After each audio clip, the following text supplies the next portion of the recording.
श्री राम जय राम जय जय राम।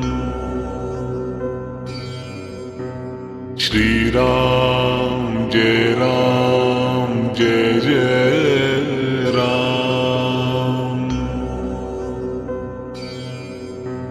श्री राम जय राम जय जय राम।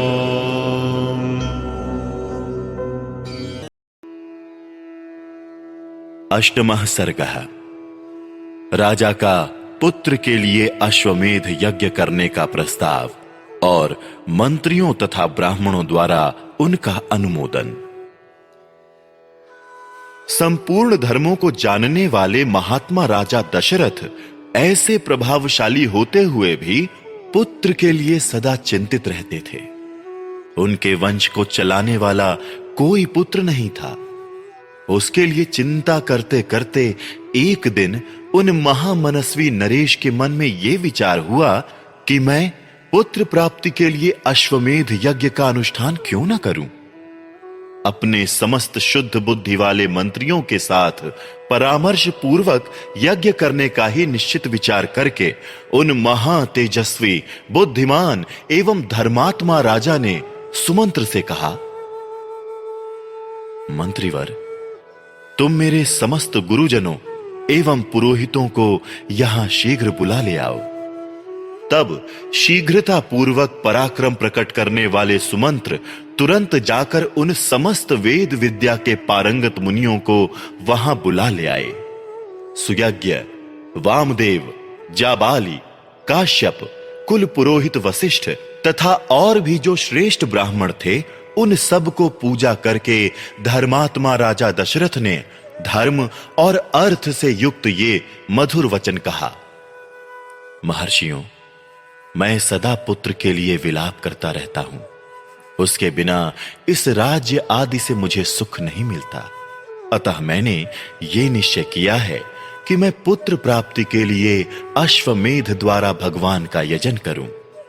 मेरी इच्छा है कि शास्त्रोक्त विधि से इस यज्ञ का अनुष्ठान करूं।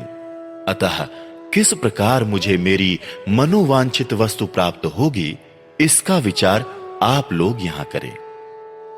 राजा के ऐसा कहने पर वशिष्ठ आदि सब ब्राह्मणों ने बहुत अच्छा ऐसा कहकर उनके मुख से कहे गए पहले के वचन की प्रशंसा की। फिर वो सभी अत्यंत प्रसन्न होकर राजा दशरथ से बोले, महाराज, यज्ञ सामग्री का संग्रह किया जाए। भूमंडल में भ्रमण करने के लिए यज्ञ संबंधी अश्व छोड़ा जाए तथा सरयू के उत्तर तट पर यज्ञ भूमि का निर्माण किया जाए।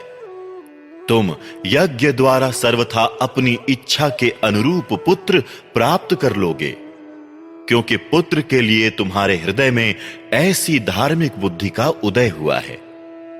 ब्राह्मणों का यह कथन सुनकर राजा बहुत संतुष्ट हुए।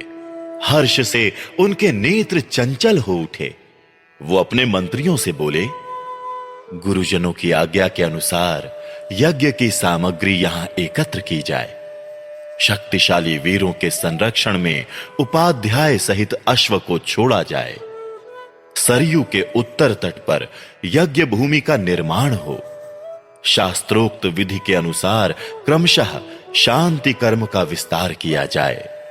यदि इस श्रेष्ठ यज्ञ में कष्टप्रद अपराध बन जाने का भय ना हो, तो सभी राजा इसका संपादन कर सकते हैं, परंतु ऐसा होना कठिन है, क्योंकि विद्वान ब्रह्म राक्षस यज्ञ में विघ्न डालने के लिए छिद्र ढूंढा करते हैं।